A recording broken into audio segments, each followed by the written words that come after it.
Good morning and welcome to the Hodgepodge Sports Life and everything in between right here on 106.9 The Country Giant. Hanging out, brought to you by Lytle Land and Cattle in the Potosi Life Studio.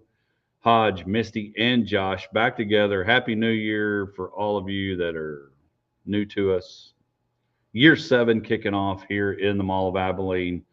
We've been out to 54 countries. We've been all over the place, and we are here. How are we doing this morning? Great. 54 countries, like that's amazing. Yeah, Thank you to who is listening, downloading. downloading Yeah, us and supporting us for if you just started today or you've been on this ride for 7 years. Like we are truly so thankful. And that was just really refreshing to see that yeah. podcast, kind of recap for the year. And I was just like, wow, someone loves us in a lot of countries, Yeah. and that's great. Yeah, we I got. want to investigate that. Same, I same. don't know who it is. Like, Well, I mean, yeah, I think it's. So I wanted to go back and look because we were on vacation last year and out of the country, and so I was like, okay, so I obviously download our. Right, like I'm one. Yeah, I'm one of 54 countries, and so we say all that. We obviously we encourage you to download, subscribe, rate, and review to the podcast, and we upload it. And at the end of the year, the site that we do our podcast through and it sends it out to the different platforms, sends a report on how many downloads and which one was the most watched or listened to episode, which was your Killing Me Smalls or Small Balls of Buckets or whatever. Yeah. Yeah, so when I was talking about mulligan specials and I said small balls instead. Yeah, which again we'll have that Yeah. question back with the official Misty. She yes. she literally. So I'm telling you, I always compare us to unsportsmanlike. Michelle Smallman was out Wow, 2 easy for weeks. you to say. Yeah, It's the small balls. Yeah. yeah, It yeah. happens. Ironically, they call her Smalls. She was out for 2 weeks. Misty was out. She's back. I was doing the questions, but yeah, mulligans again. You can get those small balls out there and hit them. But so we appreciate those that are downloading, subscribing, rate, and review. Appreciate that. But again, we give a shout out to KLGD and Greg and the station for allowing us to do this every Friday morning and bringing you sports, life, and everything in between. And so it's just again fun kicking off year number 7 from uh, year 1 in January 11th, 2019, and when I vapor locked on the first 3 like couple of minutes and we went to commercial and Greg brought us back and then boom. The epitome of we started from the bottom, now we're here. Yeah, no joke, new theme song. But again, we are glad that you're with us. Lots to talk about. College football playoff. We have one already in the finals. We have one. We know one team that is going to be playing for the national championship, and they're going to get a home game, and that is the Miami Hurricanes. Again, our Lawrence Hall headline report, Lawrence Hall Abilene Online.com. That's where you go and look everything up, surf, shop, see what you need, and they'll get you taken care of. Corey and their sales team, or reach out to Jim and the folks in the service department. But our Lawrence Hall headline report, again, last night the Miami Hurricanes win over the Ole Miss Rebels 31-27. We'll have a lot more in the next segment about this, our insights, our thoughts. But just real quick before we dive deep into it, because there is a Lane Kiffin part of this, good, bad, everything in between. There is this Lane Kiffin part of this cloud of dust, if you will, that maybe is getting Josh's allergies. It's been something all week. And so happened last night. Just real quick, what was your thought of the game? Misty and I were talking to Josh in pregame, if you will, that Josh has a thought. What's the elevator version of that before we get to the big breakdown? I'm very suspicious. Suspicious. Okay. Mic All right. drop. I'm like, what does this mean? You're Joshua? suspicious. We are curious. Very. All right. So, Misty, what was your thought of it? I know you had a basketball game last night, probably caught most highlights and caught the end. Yeah, we watched it on the way home from San Angelo, carefully in the car. But so, and it was a good game. I was not going for Miami, so bummed that Ole Miss lost. But exciting. I mean, down to the wire. When any game, that's what you want it to be, exciting like that. So I'm not a fan of the outcome, but I enjoyed what I got to see. Well, and I can say this part about it. I know we'll break it down, and I'm going to give my thoughts suspicious of the Lane Kiffin part of it a little bit later on. But is that in this group of 12, we got March Madness. Mm-hmm. In that you've got people that are advanced, you've got people that are playing, and I think both of them last night were two that you weren't sure of. Absolutely. You got two that you were like, okay, are they really supposed to be in there? Is that them? All the things. And so you're getting March Madness out of this tournament. Which I love. Like, I'm loving this playoff run. I know there's been so many upsets. I did not love watching my Red Raiders just not show up. That was okay. All right. So again, you were out. What was your thoughts on just that? We'll get your quick take on that. Oh, just that specific game. I mean, it was just terrible. It was just downright did not even show up at all, and just very disappointing. Completely exposed, and so it was just terrible. I'm proud of them for the season they had, but a lot of exposure came out of that, and it was really difficult to watch. Well, they addressed the issue. Yeah, they did. I mean, yeah, 100%. They went shopping. Yeah. They went shopping and they brought in Cincinnati quarterback, and so which it sounds like the NFL. You would think maybe they brought in Burrow because they went out and got. He was the #1 ranked quarterback in the portal. Stays in conference, which it baffles me. What part of that? The in conference thing being even allowed. You just. I'll save that.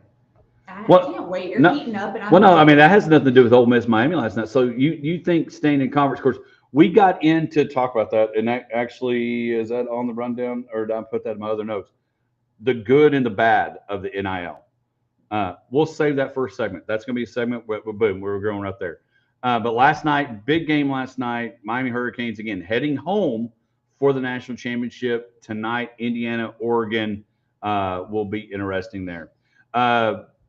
Monday, after the NFL season, is called Black Monday, and NFL coaches get let go. And one that was big, that was not necessarily a head coach, but was Matt Eberflus. Praise. Well, yeah, when you have like, just an awful defense, there's no way that he could stay around. I'm just glad that the decision was actually made. I wish it would have been earlier, but I am so glad that decision was made. They did something right when they. Well, and they're going to have to. I mean, yes, they need to go get somebody. Again, the list of teams that are open. There's a long list. There's 7 now open in the NFL for head coaches. But when you think about Matt Eberflus, you had Dan Quinn, Zimmer, Eberflus, and now here comes your 4th defensive coordinator in 4 years. Obviously, you've got to go get it right, but you also got to make sure that in this offseason, you don't only bring the coach in, you better go get some groceries. No, we have to, yeah. But and we talked about this a little last week, and I think that as much as there's things that he does that frustrates me, I think that actually Jerry Jones has done a good job of addressing what's needed on the defense and setting up the ability to go get other people with the Micah Parsons trade, with the release of Trayvon Diggs, bringing in Quinn Williams, and the linebacker guy, I can't remember his name, from Cincinnati.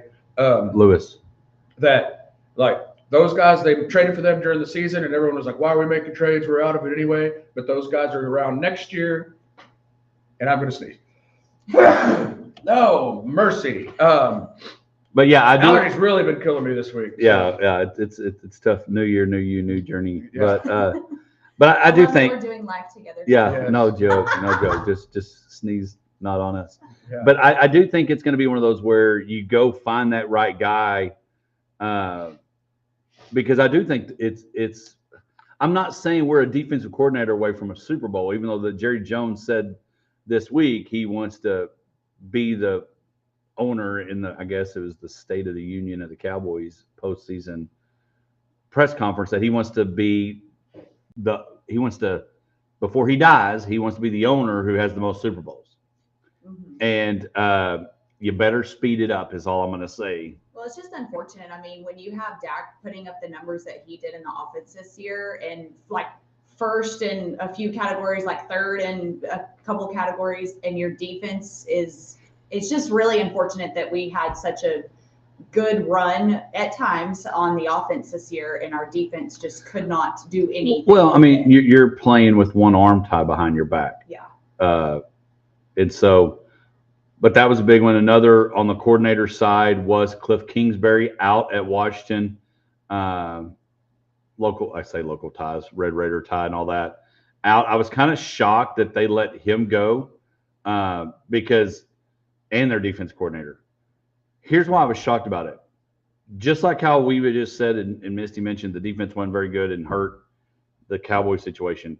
What hurt the Washington Commanders situation was Jaden Daniels could not stay. And their defense was terrible. Yeah, I mean, Jalen Daniels was hurt the majority of the year, playing when he shouldn't have been, and all the things. And then you've got Kingsbury and him gelled last year. I mean, and again, sophomore year is always, to me, what matters for those guys that come in and have big rookie years. And so now his sophomore year was interrupted, not like kids that had their year interrupted by COVID, but his year was interrupted by injury. So what will happen and who will be out there next year? We've got a whole nother segment about there's a lot of coaches that are out, a lot of big name coach that got let go this past week, a Super Bowl winning head coach looking for a job. And most people are probably disappointed because now he's in the pool of new coaches. Again, that's our Lawrence Head Round Report. When we come back, we'll dive more into last night's Miami 31-27 win over Ole Miss. Ole Miss is out. Lane Kiffin's free money is no longer coming his way. And Mario Cristobal is heading home in more ways than one. We'll be back right after this.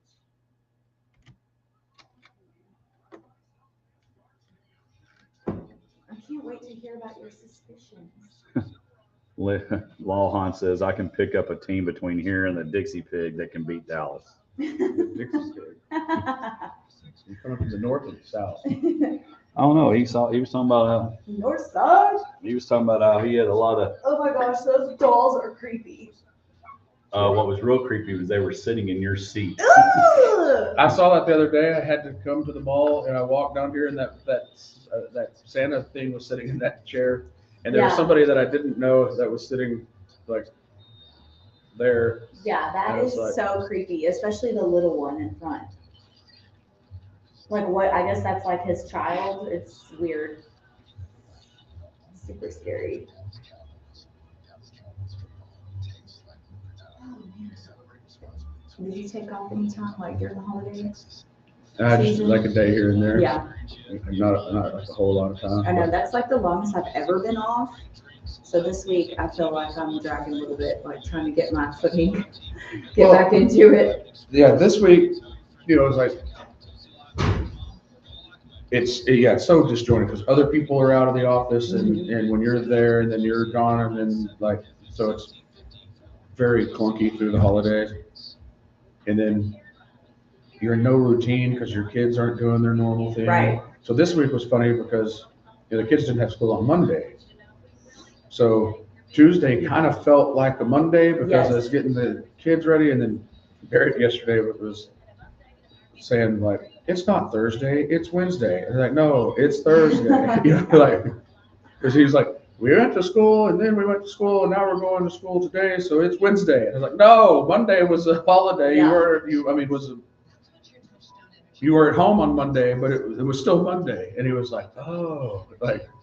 Yeah, no, same. But yeah, I mean, we've got a tournament tomorrow in Stephenville, and we've got to get up at like 5. We drew the 8 o'clock game, but Collins has to be to the school at like 5:30. So I'm like, oh, I just want to sleep. But I'll sleep in on bed, I guess.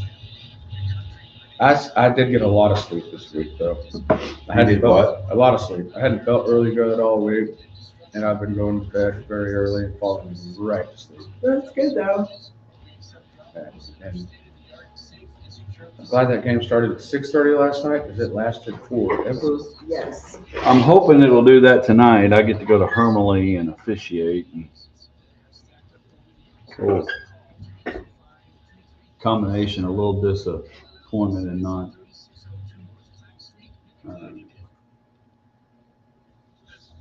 able to watch it. I didn't block my. Should have blocked. Gotta make that money, Hodge. Make it rain.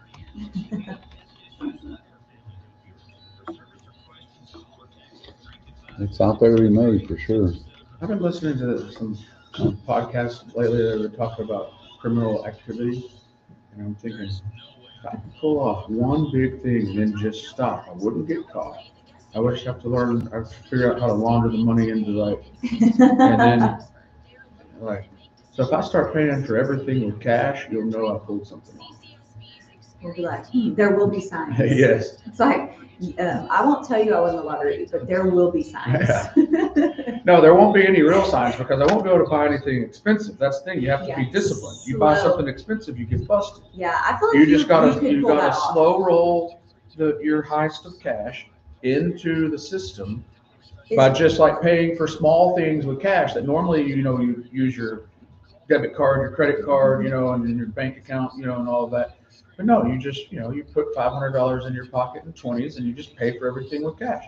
So then the money that you make at work, you just put that away somewhere else, and then eventually you have your big payday. The way that you've thought this out is pretty remarkable. Yeah, and scary.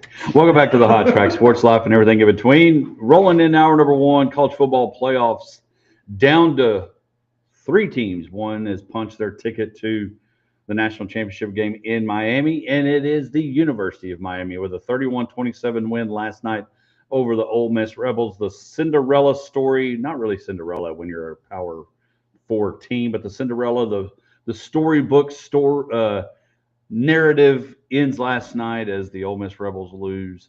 In Miami, again, March Madness, not necessarily an upset, but again, it'll be the 3rd year in a row where the SEC will not have a national champion. All right, 2 things. You said not necessarily an upset. And if you pay attention to said things, Miami was the favorite by 3.5 points. And how much did they win by? 4. Exactly. Now here's the thing. I gotta kind of set the whole thing. I was already kind of in a bad mood because at halftime I decided I needed to cut my hair. I cut my own hair. That's maybe discussion for those watching on Facebook Live. Yes. You saw that it was a quick thing. So I have to cut my hair fairly often because of the way that my hairline has receded. I very quickly will look like Krusty the Clown if I don't cut my hair. And we appreciate you. I'm bald on the top and it's very poofy on the sides. Someday I'm just going to let it go and I'm going to have this curly, I don't know, it's going to be atrocious and my wife will leave me. But then don't do that. But I was like, all right. I was meant to do it on Wednesday. I got busy and then I forgot. By the time I remembered, I just want to go to bed. I'm not going to cut my hair. So at halftime, I'm going to cut my hair. I was paying attention to the halftime show, cutting my hair at the same time, which led to a debacle where I put the wrong guard on the little trimmer that goes around the ear. If you notice, it's really, really, really thin right about here. So then I was like, oh, man. Now I got to try to blend that in, which led to shorter and shorter and shorter guards. So my hair is much shorter than I intended for it to be. I mean, it's not quite cue ball, but it's getting close. And so, so then I was frustrated by distracted hair cutting at halftime. Then I settled in to watch the second half. It was going well. There were things that were happening. And then the end of that game, I say it got curious because there was a false start on a major conversion for Miami that was completely missed. I was sitting watching. I see the right tackle step back before the ball is snapped. The left defensive end going around that corner kind of pulled up a little bit because I feel like he even expected there to be a flag. There was not one. The play continued. They get a first down. At that point, I'm thinking, that was clearly a false start. And what bothered me the most about that situation was not one commentator on ESPN said a word about it. And then as that drive continued, they keep replaying that play, this key play, the third down conversion, deep, whatever, how many yards they gained. And every time they did it, you could see the right tackle, false start, not a mention. We're just going to roll right by like that never happened. They score, they kick the extra point. Some would say they should have gone for 2 earlier, which would have changed how the scoring was when they scored to go up the 27 or 25 to 19. They just kicked the extra point. If they would have gone for 2 and gotten that, it would have forced Ole Miss to have gone for 2 to tie instead of gone for 2 to take the lead, which would have changed how you would even approach all of that. That would have changed how the final score would have ended.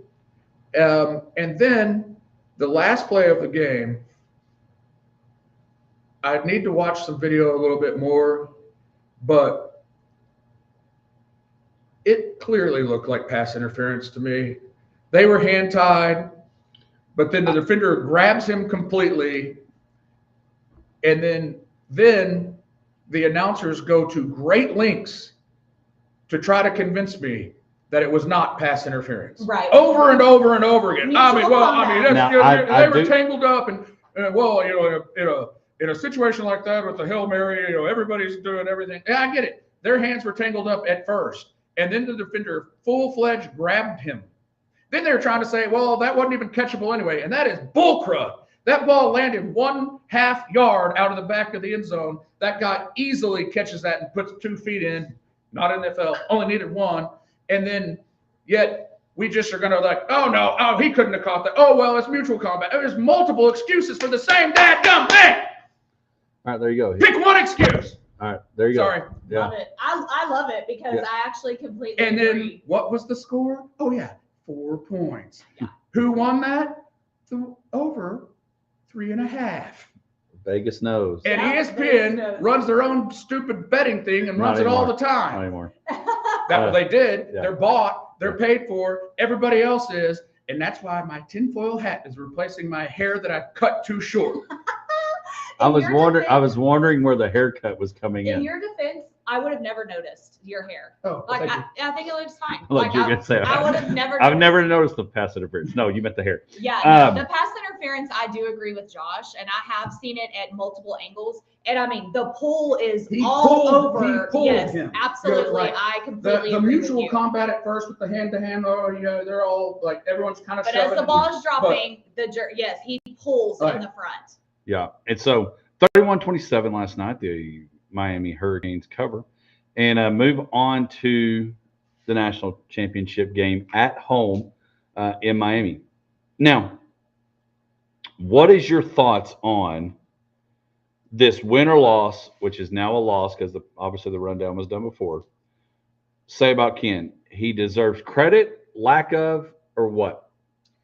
I think that obviously he built that. This is very recent, right? It's like the things were in place. He built this to where it was. So for people out there that are like, oh, it doesn't matter. He doesn't matter. He did nothing. Yeah, he did. Like there's been, it just happened a few weeks back. It's like it didn't happen in the beginning of the season.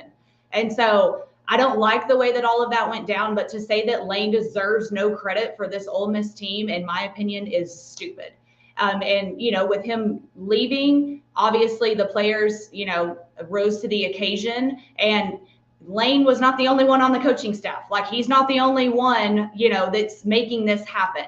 And so I don't think that you cannot give him any credit because of the timing of where we are in the season, but also, like, kudos to the coaching staff for the way that they've been able to keep going. But to say that one guy single-handedly is going to completely derail or bring them to the championship, I don't agree with that. See, I think he's the villain.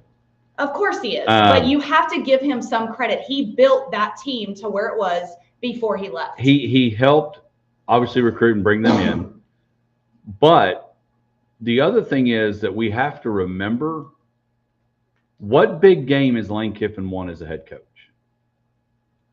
Yeah, I mean. And so, yeah. So, and again, I believe, and again, I've got no insider information on this. I think the reason he told those coaches that they could coach in Tulane, no big deal, and against Georgia, I don't think he thought they were going to beat Georgia. Yeah. Well, you couldn't beat them with me. Yeah.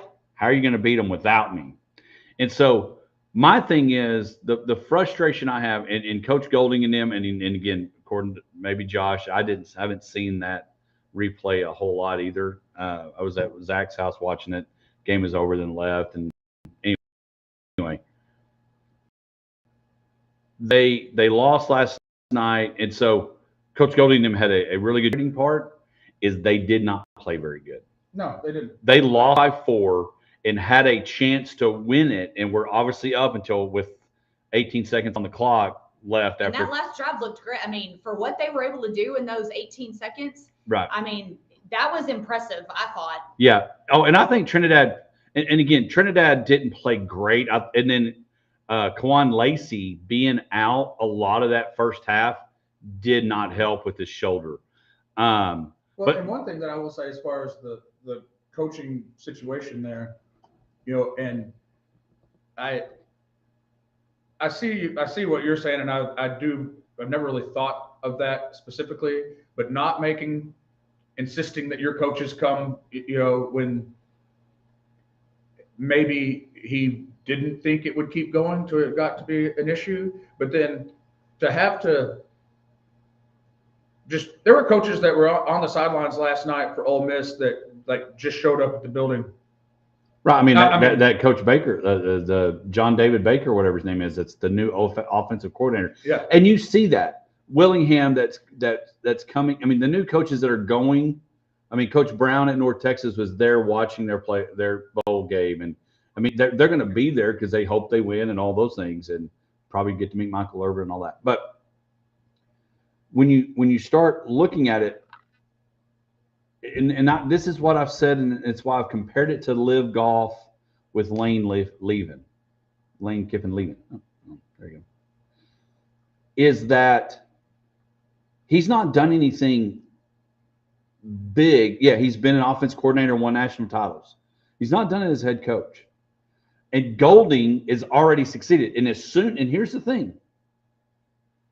With what you did and what Golding was able to do and going back to what you said, Misty, that he did recruit those guys. He did bring them in and left it to where Golding won a playoff game or 2 playoff games and had a chance to play for the national championship. You did that with Ole Miss money. You did that with Ole Miss talent and resources. Lane Kiffin, when you come to Baton Rouge, and I hope you've watched that guy that gave a great breakdown. Yes. Great breakdown. Don't let your children watch it. They call them sparkle shoes or something like that. But hang on, I'm gonna finish. So when you get to town, that expectation, you better not just make the 12 next year, because we're seeing turnarounds happen way faster than used to. You need 3 to 4 years to build a program. You just got to go shopping. Right. Yeah. You got to go shopping, go get the groceries, bring the guys in, and run with it.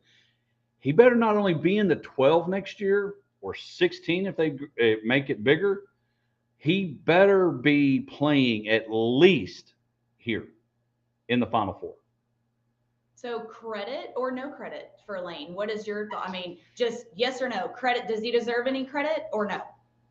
He deserves credit, but my thought is also, like, and Hodge mentioned, he's never risen to the occasion in the big game. And that's one thing that we talked about it when he first left. And I don't know if you were here or not. I don't remember what week this was of, who knows. But when I went through his resume, it's really not that impressive. It's not. You know, like, Yeah. I mean, you hear of him and you think, oh, It's good. That's a big name coach. But then when you actually look at the resume, it's like he has had success as a coordinator. The best thing he's done was at Ole Miss. At Tennessee, he was there for a year, then left. At USC, he got removed, you know, like unceremoniously removed, you know. By a stewardess. Yeah. Yeah, it was like he got kicked off the plane. On the tarmac. You don't have a ticket. So like all of his past really doesn't lead me, after really looking at it, to think that's the guy that we're gonna, like, of all the coaches, we have this Lane Kiffin watch on 3 schools, and where's he gonna go, and all of this. It's like he hasn't really ever done anything, and he's not off to a good start at LSU, and he's only been there for a matter of days And not played a game. No, because as was pointed out by several things that I read this week, and I probably shouldn't have yelled earlier because now I'm losing my voice, but all the good quarterbacks are signed, and none of them signed at LSU.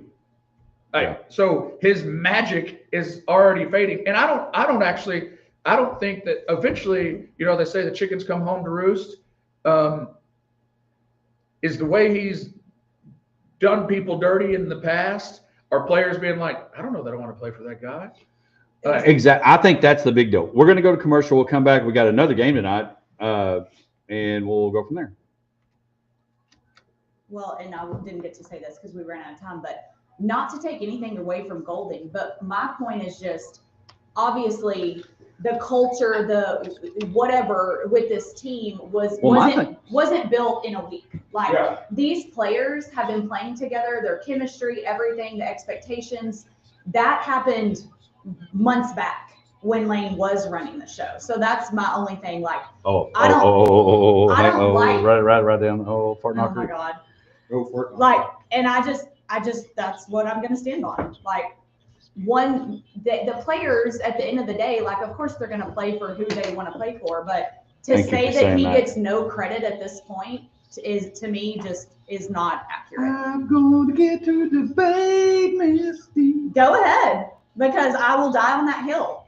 Like, no one needs to die today. I mean, Just fall down it. Yeah, no. Just fall down the hill with Jack and Gio.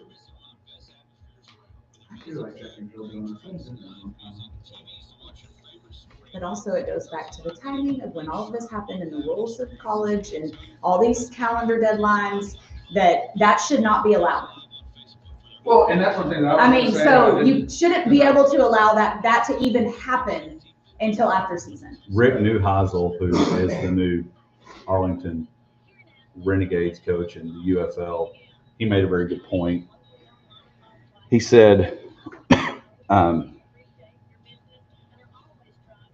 NFL has their draft in April, and everybody reports in May. Yeah.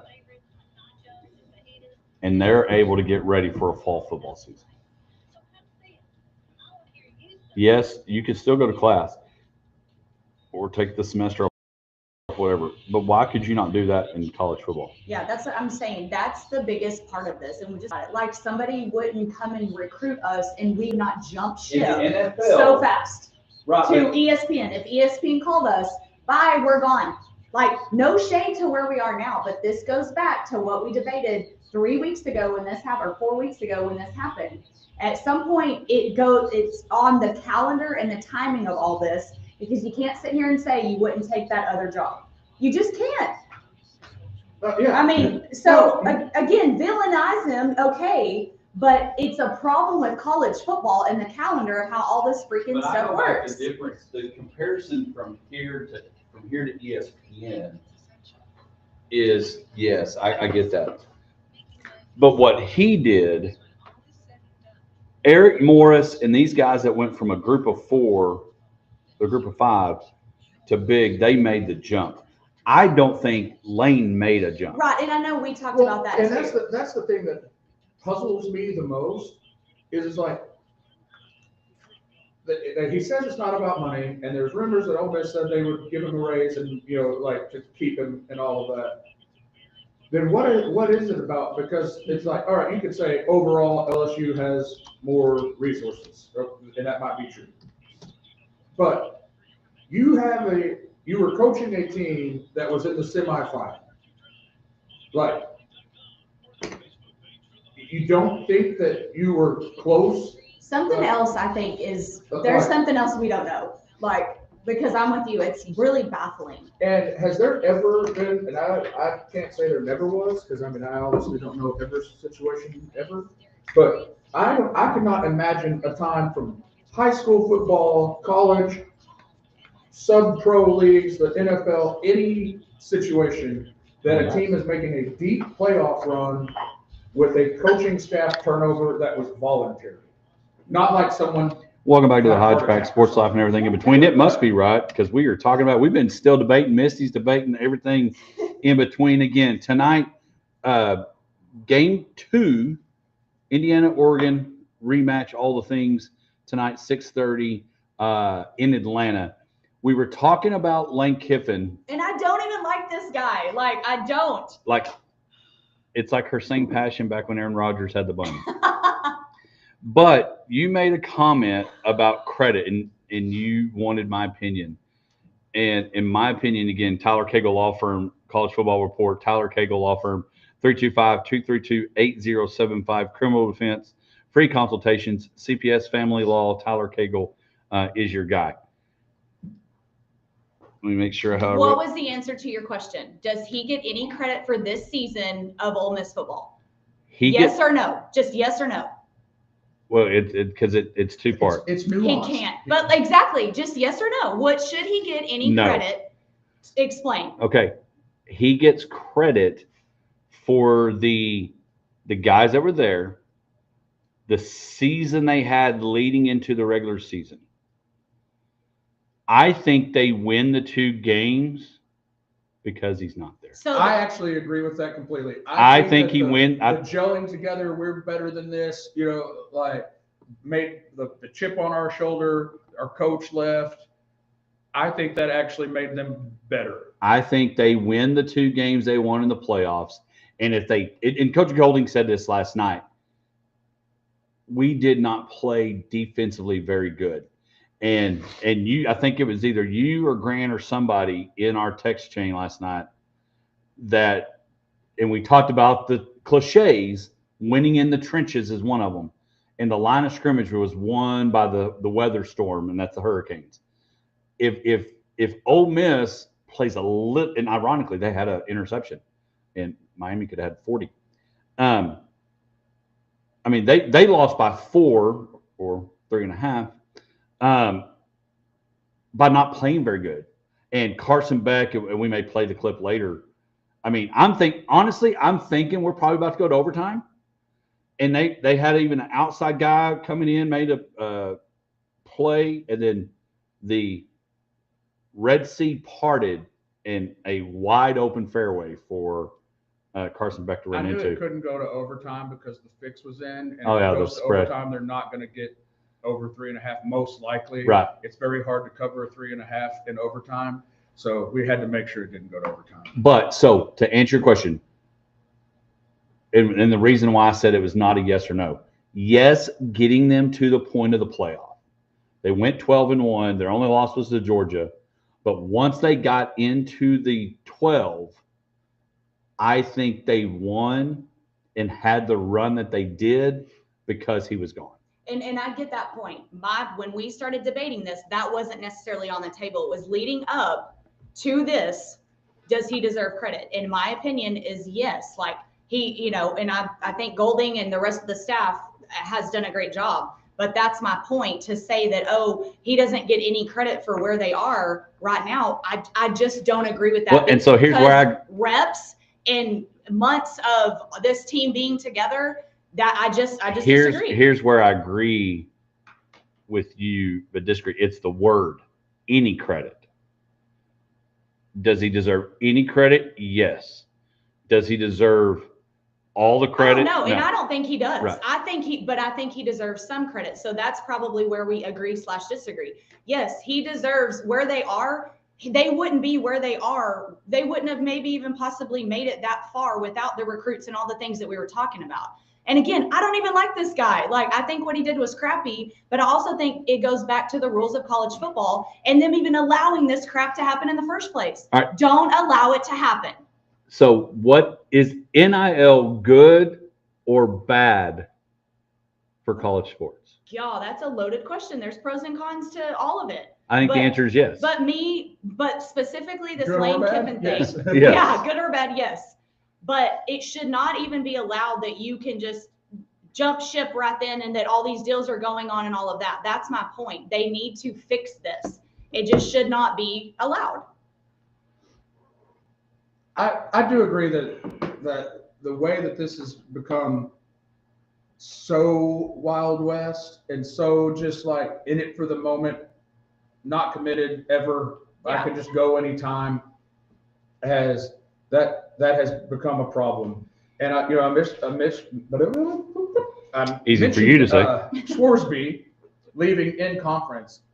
When you go, back in the Wayback Machine, I don't know, 10 years, no one transferred in conference.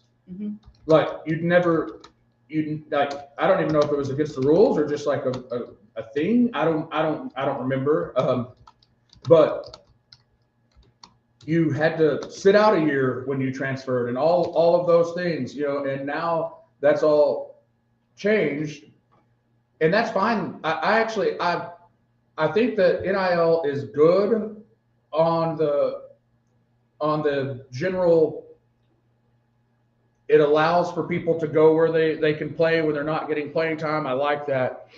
It allows for kids to get paid when they have been like really manipulated for a long time, because they're famous people that are on the national stage, on national TV, that everyone else that's in that situation is making bukus of money. Right. And they were not, and I 100% think that they should get some reward for that. But the willy-nilliness of it, the what's in it now, the can't build any sort of program because if you make anybody the least bit upset or someone else offers them $10 more, they're leaving. That has to be figured out. And apparently Washington may have figured it out because their wide receiver that was is still trying to transfer. Apparently his contract said he could not. Yeah. And that's the deal, is contracts have got to be set. Quarterback from North Texas that went and followed Eric Morris to Oklahoma State, 2-year deal. You need to sign contracts. All right, you're here for 2 years. Mm-hmm. After 2 years, like in the league, we can either renew, extend, or wave you goodbye. Yes, agreed. Because just because you signed that contract and let's say, Misty, all right, here you go, we're signing you $2.3 million, whatever it is.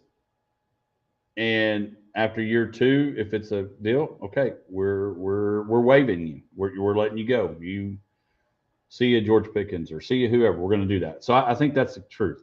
I think they do need to change the schedule. The calendar's got to go away. Go to school when it's over. April, boom. In the NFL, we have 7 head coaching job opens. We're going to talk about those. 7 head coaching jobs are open. You cannot talk to anybody that's still in the playoffs. Like, they got to get permission to interview you while you've got to get permission. Can we interview your assistant coaches? You just can't. And so anyway, yes, Lane Kiffin deserves credit up to, but that's it. All right, tonight. Well, maybe he gets credit because addition by subtraction, they still got better after he left, so you get credit for that too. I mean, yeah, but the calendar is the way that it was. Again, I'll go back to it. Anybody in this room would have done the same thing. We would, if a different station, whatever, we would have done the same But thing. here's the deal, though, Misty. Same thing. The money was going to be the same in Ole Miss. But it's up to interpretation. If I think it's better, then I'm going to do it. You may not agree with me, but if I think it's better, it doesn't matter. It's still my decision of it's better to me. Maybe not the perception of you. I'm jumping ship should not even be allowed. So, and I just feel like you're an ESPN guy. Maybe we're not, we love all of them, but I'm just saying if they called you, said, hey, like you, but don't really like your co-host, like, I feel like you'd go and we'd be out. I mean, so to me, it's like, just let it happen. But again, this goes back to the calendar. If ESPN called you today and said, I like you, but the other two are out, we're gone. We're gone. What, do you agree with that? Hodge may try to say he wouldn't, but he wouldn't. Thank you. So again, call him a villain all you want, but anybody else would have done it if they thought, they, meaning Lane, you, whoever, thought it was better. Maybe we don't see why it was better. In your mind, it's better. Peace out. You're gone. But that's the thing. In real life, which we all live in, not in college football la la land. People leave jobs all the time. Sometimes for more money, sometimes for Better other culture, things. yeah. Sometimes because they're not allergic to wherever they're going. Is whatever. It's everything. It's not just here. But I mean, because I know people that have left jobs that were more what you might call Like prestigious, higher pay, and go do something else. And from the outside, you're like, what? Why would you do that? But it's because they were overly stressed where they were, or whatever the case may be. And they go over here. And I guess from Misty's perspective of perception or perspective, or in this case was his opinion, I think the other deal to look at in today's time, and this is what I guess I've learned over the last few weeks with these coaches that stayed put. BYU not going to Penn State, Indiana not leaving, all these people staying put. Is all these schools have rich alumni, all of them. Mm-hmm. The three in town here have alumni that have money, and it's available now. Because used to, I couldn't go to CEO of X, hey, we need you to pump in money, Cody Campbell. Mm-hmm. Now you can. So the need to go to certain schools to be able to succeed, because you had to be at Alabama, you had to be at LSU, you had to be at Michigan to be successful, because you could not win at Indiana. You could not win at Texas Tech. You can today. And so that's my struggle. Indiana, Oregon, rematch tonight. Who do you have winning that one? Flip a coin. I want Indiana to win. I want Indiana to win. I want them to take it all. The way that I need to look at the deal because I got Indiana winning. The defense played against Texas Tech makes me think that we're gonna see a good ball game. I hope so, but yeah, I'm like a little nervous. Well, and here's the deal: they're the only team in the 2 years that this thing's been around that won after a bye. Can Mendoza continue to rise to the occasion as the Heisman? We'll see. Plus, he's a great interview. Oh, great interview. He says mommy. Yeah. He and Jameis Winston, wherever he gets drafted, Jameis needs to be on his team. Wholesome. When we come back, Misty's bag, and it'll be Misty opening it up. Yeah, when he said mommy in the speech, I was like, oh my gosh, I didn't realize that like kids his age said mommy. I don't think they do. It was just so like. I think he is the Lone Ranger. It was just like so cringy yet wholesome. I don't know. It was like. That's how all his interviews are. I know. It was like weird. And he has this smile on his face, like it's very Jokerish. I don't know. Oh, Joker is 100% accurate. He gives me Joker vibes. He scares me. People say he's maybe autistic, and that could be. I don't know, but he's a good football player. Yeah. And Carson Beck is one of the ugliest human beings. I mean, he's not impressive. He's, I don't know if he's still dating one of the. No, I'm he's young, rich, and successful. So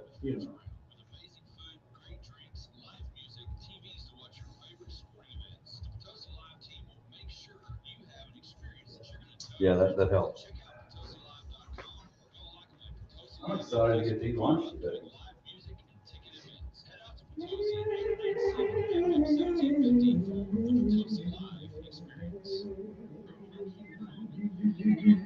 Yeah, this is quite easily like the creepiest little doll. Yeah, but that's one of those things that in a horror movie you turn the corner and the flashlight. Hey, I was just saying the only it doesn't help that little guy's in his lap. I can't. And he's not even in his lap. He's like in his area. Like he's not sitting on the side. He's in his area. He's very much in his claws. Yeah. He's in his claws. I'm just waiting for his head to go. Like while we're in on air. The only thing what will happen is you won't notice it. We'll be sitting here talking, and then you'll look back and You'll be like, over here, like if you never saw it move. I've never so much wanted to have. I gotta show the listeners. Let's see. Is anybody still with us? Online. This is the creepy doll. It's gonna go. The only thing would be funny. What would be really funny if it was like if it was a kid dressed up and all of a sudden just jumped out of the chair. Yeah. Oh yeah. You would have to change your pants. Oh yeah, I'd be done. I'm like, and I'm I'm not done. go through the glass. Yeah. It says full. Oh, that's funny. Save yourselves. Yeah. Oh man. I don't know why, but this camera's blue, or one camera's blue. So you can't even see. You couldn't even see the doll that I.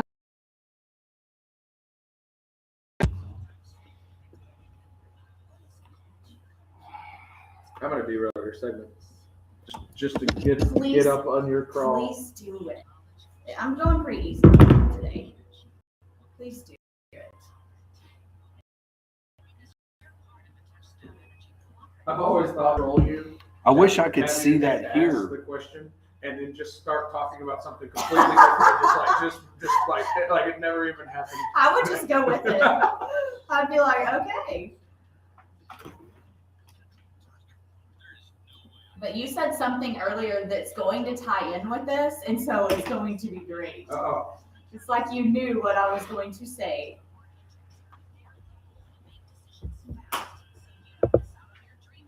we got our first basketball game tomorrow, which this led to a funny For conversation. the boys, Yeah. are you coaching? Yes. Wednesday or Thursday morning, I don't remember which one. I was getting ready, and Barrett came into the room to get me to help him tie his shoes. But she can tie his shoes, but I don't think he likes how he ties them. I don't know. It's a weird thing. And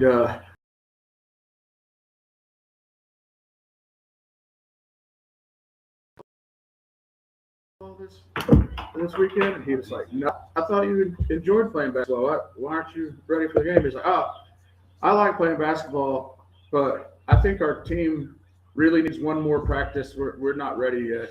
It's like, Oh, we're back. okay. He's like, "Barrett, I don't think if we had 100 more practices that we'd be ready." So.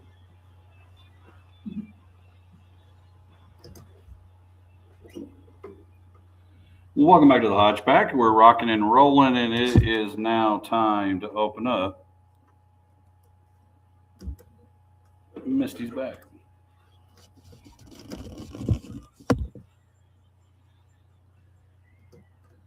I want to know what happened the last 2 weeks I wasn't here. Like, It was- Hodge, It was very somber. y'all were very sad. Yes. The questions were, what were the questions? What's your favorite color? Yeah. What I can't remember. What's your favorite color?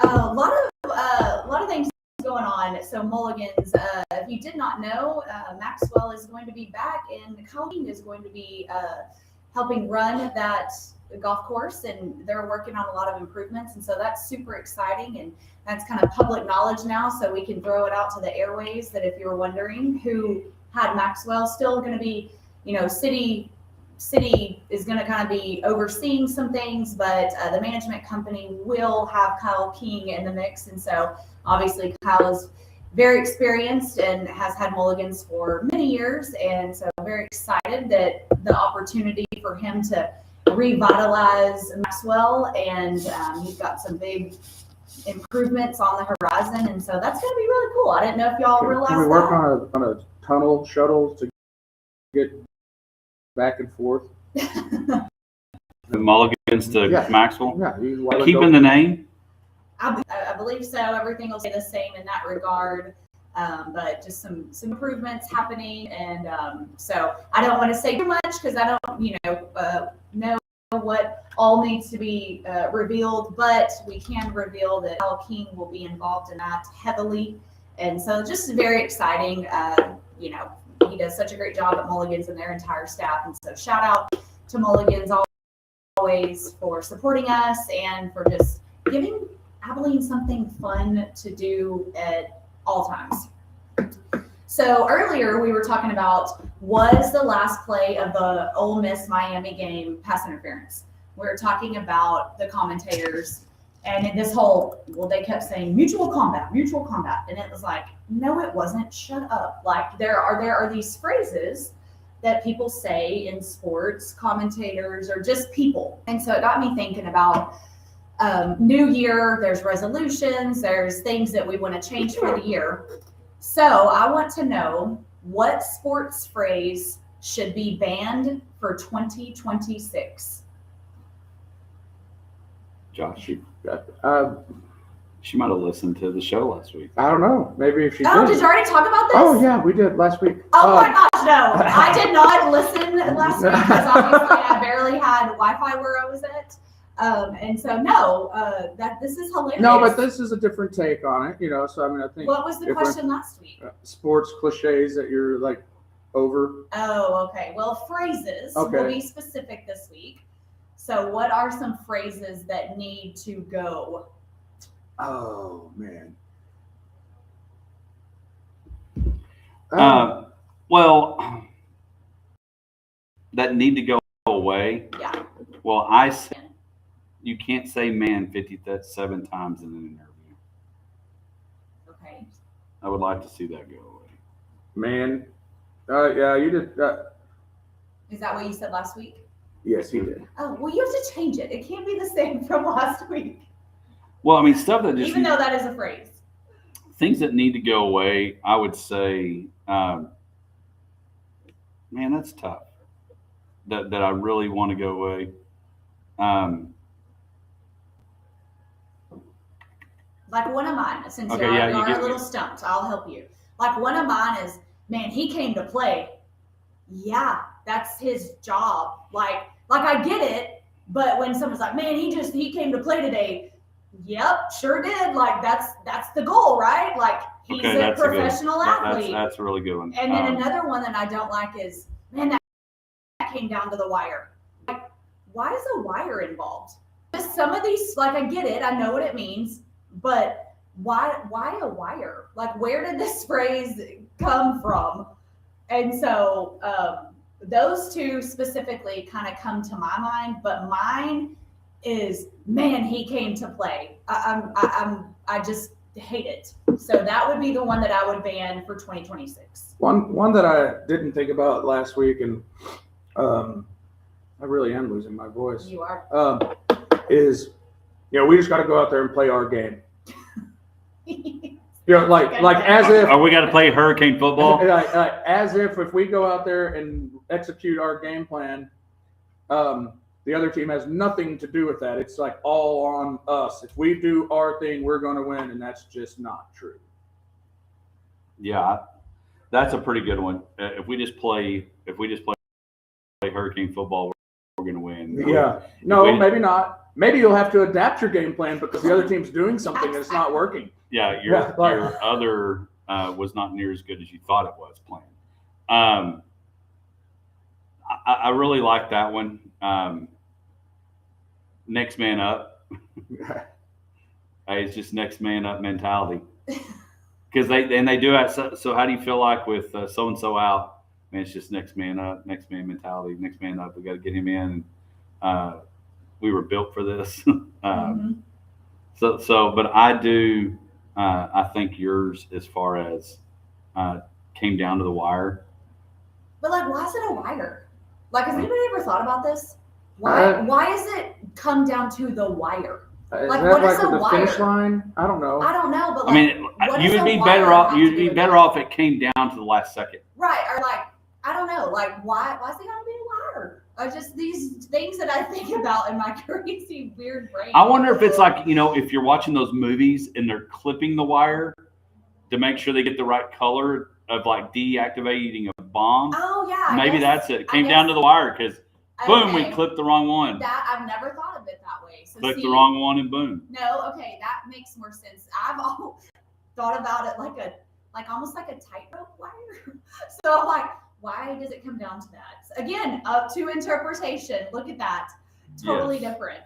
Kyle and I were actually talking about this last night. His is defense wins championships. That he thinks that should be banned. I could get on board with that. He was like, no, it doesn't.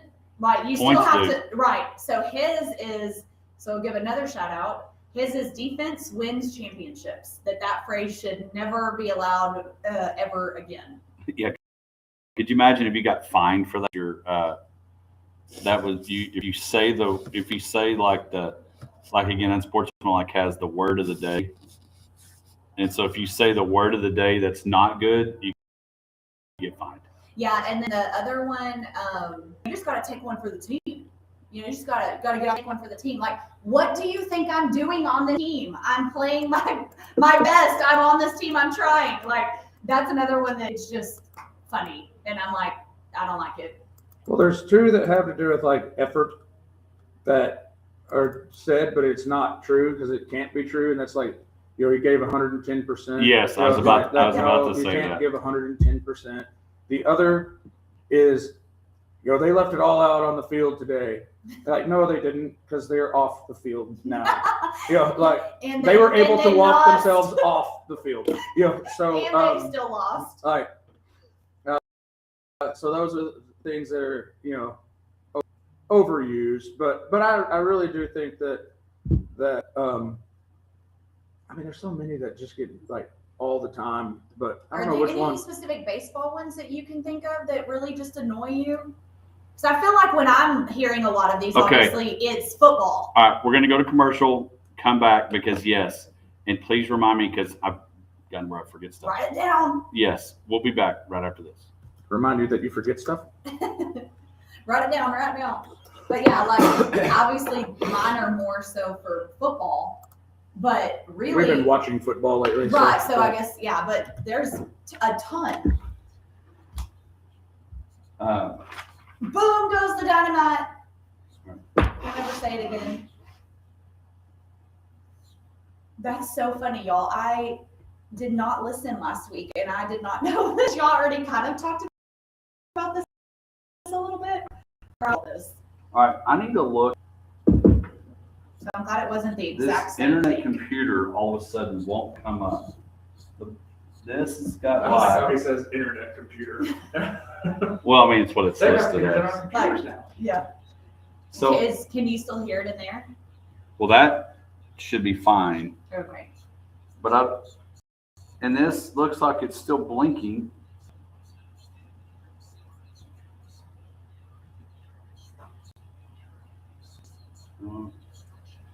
Man, I'm supposed to sing at church on Sunday. It could be.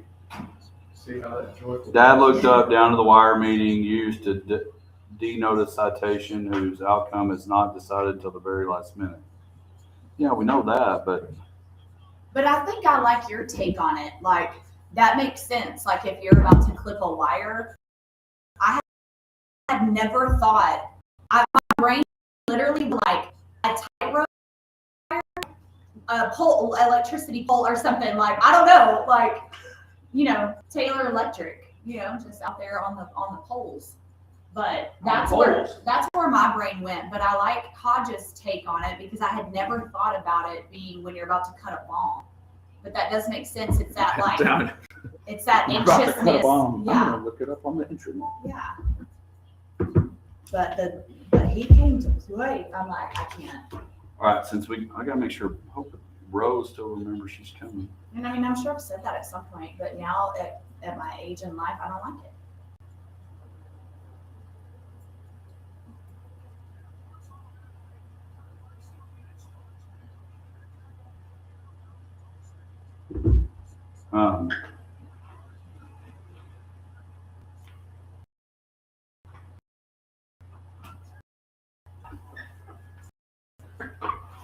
Coaching jobs that are open, and I want to get to. I think this weekend of NFL matchup is the equivalent of college football. Oh, it's so good. Out of that schedule because I was like, I'm not going to even remember all of these games. But yeah, it's very exciting. It's the greatest football weekend we've had in a while.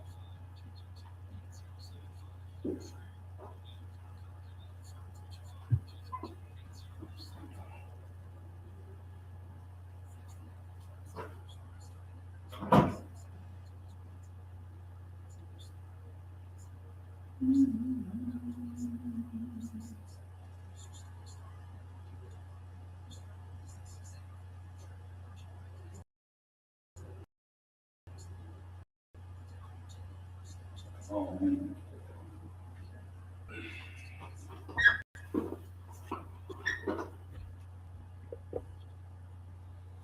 Don't forget whatever you were going to say when we come I back. wrote it down. Okay, good.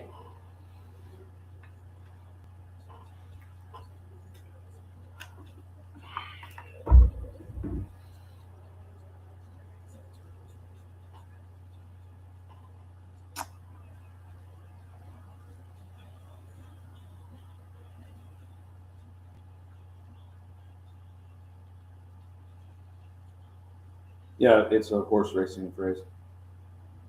Okay, a horse racing craze. In the time before technology allowed for photos and video evidence, there was a wire that ran above, and spotter would stand okay. wire, so it's down to the wire. So it's like So that. we were all thinking of it wrong. That's interesting. Yep.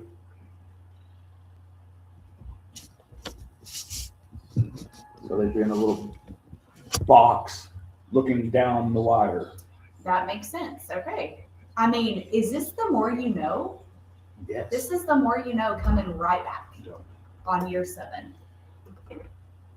Welcome back to the Hodgeback. We are kicking off hour number 2, brought to you by Coleman County State Bank, ColemanBank.com. Reach out to Tammy and her folks if you are looking to get a new house, find a place to live. Lots going on, needing those houses, needing a place. Contact Tammy, Coleman County Bank, ColemanBank.com.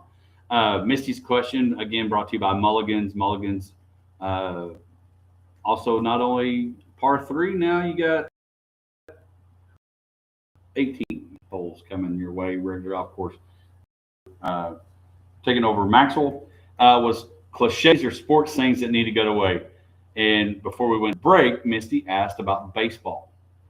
And one that drives me crazy is when a kid rips a hit and it just goes foul.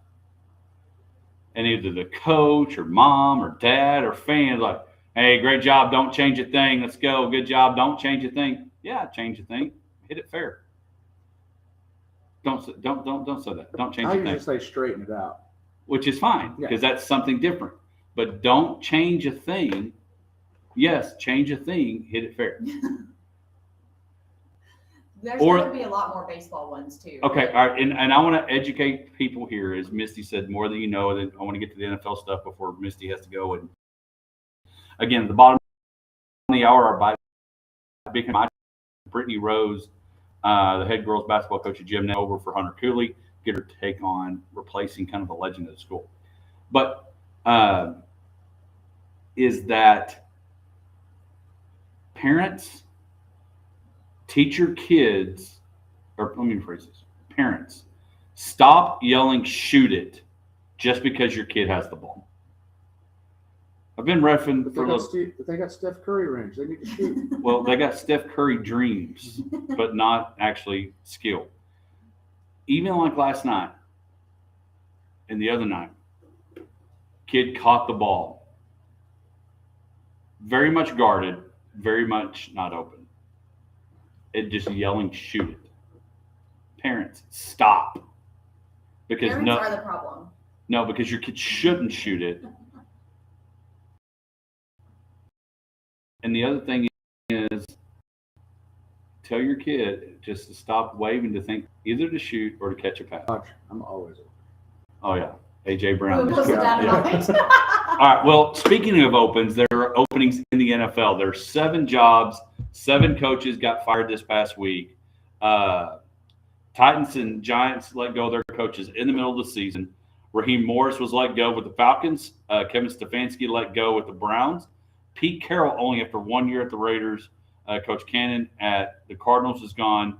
And then the last 2 that have happened, John Harbaugh, Super Bowl winning coach, and Mike McDaniels fired yesterday. I said earlier in the show about if you were a coach looking for a head coaching job and you thought you might have had a chance and all the things, and then John Harbaugh got into the pool, you're like, man, that's not good. Because now someone has to replace him there. I mean, yeah, but one of those jobs, of those jobs, which one do you think is the best job to go get? and I like the Atlanta Falcons. That's what I was gonna say. Falcons for him. I mean, they're still iffy at quarterback. With the drafted Penix Jr., Kirk Cousins. They signed him to a big deal. But Cousins won 4 in a row. I know it was a weird. That whole thing was weird. They signed Kirk Cousins to the big free agent deal. Then they drafted a quarterback in the first round. Seemed like a waste of resources. But man, Drake London, Kyle Pitts, and Bijan Robinson. That's a 3-headed monster on offense that you just got to get the right guy to get them the ball, and you will have a very good offense. And the other thing about that, and that's what I said, they finished 8-9. You know what the Bucks and Panthers finished? 8-9. The record wasn't good enough. I mean, the record is the Panthers are going to be playing in the playoffs. 1 game away from the playoffs. In a bad division. Yeah. With probably, except for the Bucks. I think the Bucks, and again, they probably let go of their coaching staff, not their head coach. But the Bucks, I think, are the more talented team. Even though Baker didn't finish great, Baker is a better quarterback than not knowing who you have. And you still have Mike Evans, and they're still pretty good offensively. But I think that's the job that I would take. Were you shocked by Harbaugh's? Yes. Yeah, I was. I feel like I was too. Were you, Josh? No, I mean, yes and no.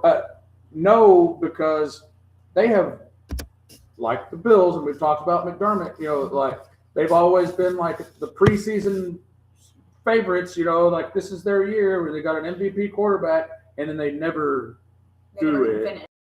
Finish. Right.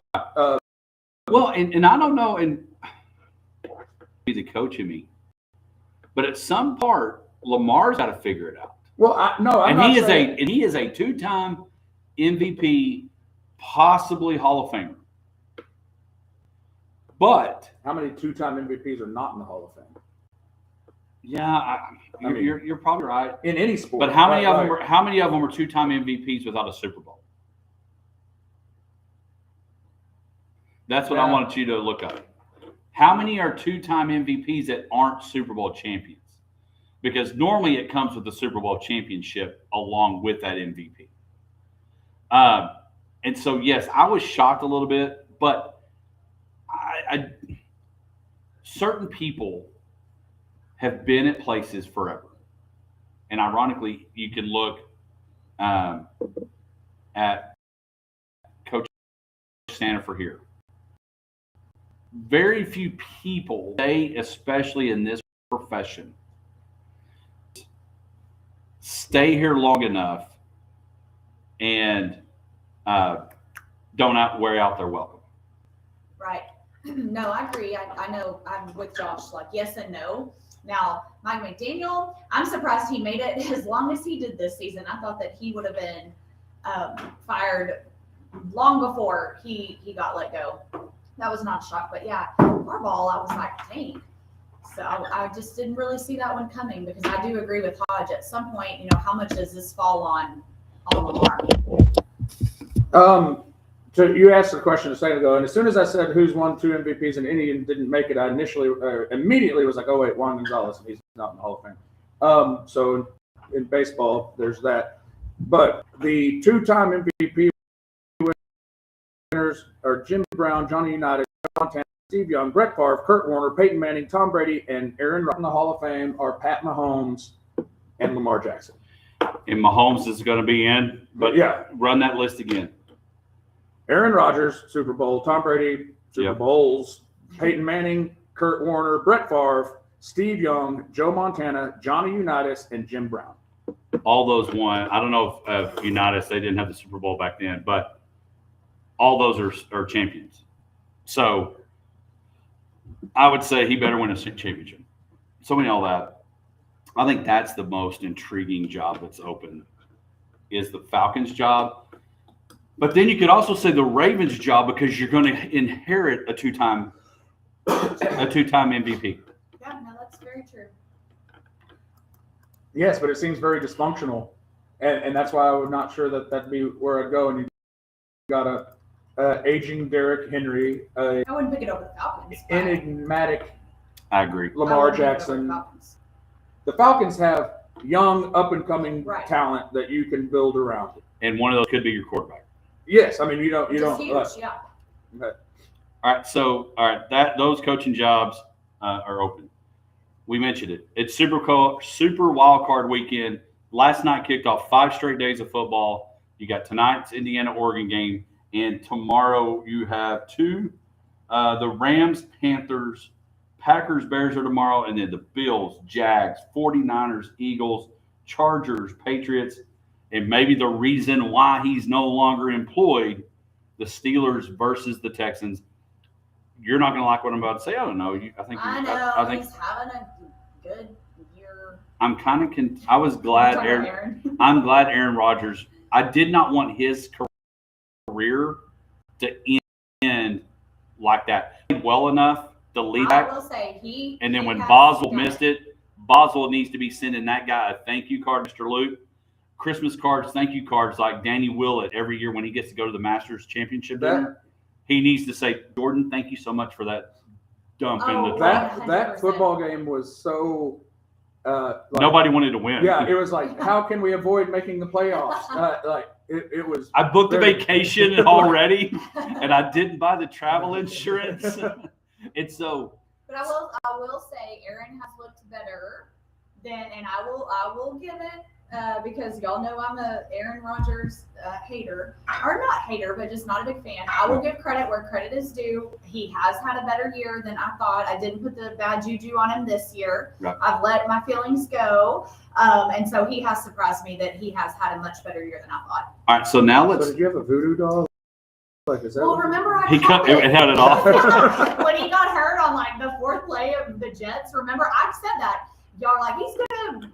Whatever with the Jets, and I was like, no, he's not. He's going to get hurt on the first, down. Well, it was pretty dang close. Yeah. So I hated that I put that out there for Aaron, but he's revived himself with Steelers this year. All right, so let's talk about this weekend, and we may have to roll into the next segment too. But there are some really good games tomorrow. Rams Panthers is a rematch that the Panthers won. Which, if I'm the Panthers, I'm probably disappointed because you got to beat somebody twice. Indiana's got to do that tonight. I still think Matthew Stafford has a chance. That's who I picked early in the year, the Rams to go to the Super Bowl. I think unfortunately, that's probably the worst of the games. Well, and the Rams have been interesting this year because they have found ways to lose games and then otherwise look very, very good. So it's like, I still think they're a good team that has a chance for a playoff run, but it's what team's going to show up? They're going to get Devontae Adams back, which is huge. You have the Rams? Yes. Yeah, for sure. All right. Packer-Bears, oldest rivalry. They played over 200 times. Only the 3rd time they've played in the playoffs against each other. Ben Johnson last year, he got the job, and he said, I can't wait. I enjoy beating Matt LaFleur twice every year. Only did it once, not twice. They do get to host it. Caleb Williams, Ben Johnson, Matt LaFleur. Again, the Packers are one of those that have kind of been all over the place. Who do you have in that one? I think the Bears win because they're at home. I think if they were going to Lambeau, I would probably pick the Packers. I've got the Bears winning that one. That one's a hard one for me to pick because they both have showed their inconsistencies, and then the Bears defense. I don't know. I'm going Packers. Y'all remember, if you go in the Wayback Machine, to week 3 when the Bears beat the Cowboys, and we were all like, how? Yeah. And then the Bears just kept on winning football games. I've been very surprised with how well that they have done because really the turnaround of Caleb Williams looking like he was worth a first-round pick. Yeah. All right. We're going to go to commercial, and then we'll come back and we'll do the Sunday games and the Monday game because they are loaded. And how much pressure does Josh Allen have? How are you? I'm good. Good morning. Good morning. You want to do our photo? Yes. They're both tall, Josh and Yes. Brittany. Yeah, I've got a dip in a few minutes, so. At least we're matching. Yes. Yes. I don't like this. This is not making sense. Well, Okay. block Santa. Yeah, I am. Okay, right there. 1, 2, 3. Got it. Yeah, That's we can't not have Well, you Santa. could have been in it just because you're not going to be in the interview. Oh, well, unless you want to selfie it. Well, Okay, try it. We'll see. You, I didn't know. When you said that, I thought it was like, Oh. you meant you wanted me to take it of y'all. no. Okay. My bad. Okay. Okay. Sorry, I don't know what's happening. Oh, yeah, where's my little thing? It's here. It's Okay. All right, you go this way. Here, I'll help you hold it. Can you get it? Oh, goodness. That'll work. There you go. All right. Okay, cool. Yeah, my little, yeah, where's the tripod? It's right there behind the Christmas decor. Yeah, normally there's like a, Oh, oh yeah, cool. That's all right. But yeah, I'll start and probably leave like mid-segment of this one. Okay. Because I'm gonna be gone, like walk out by 8:30 to get to that meeting.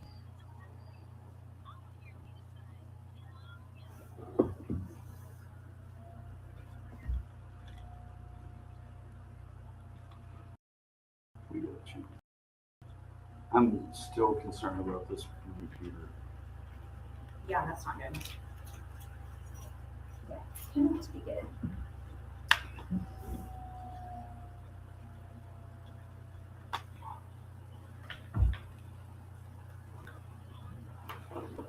There was a wreck right in front of me. Luckily, I was like the fourth car. I was like, somebody else pulled over. Somebody else pulled over. It was at the where you exit the loop, and then you've got the gas station, and then you have to stop, and you got to check both ways, and you've got. She looked, she sat there, and she didn't look back to her left, and just wham. Oh gosh. I almost turned early and cut back through like Golden Corral in there to not get stuck there, but luckily the truck that hit her. Oh, so right over here by the DPS office? Yes, I hate that place, especially at this time in the morning. Trey hit there one time. We avoided it. My husband and I were at the light, and like Starbucks is like right there, and all of a sudden some truck like loses control, starts rolling, and it hit the tree at Starbucks. Oh, And we were right there, like it barely missed clipping our car.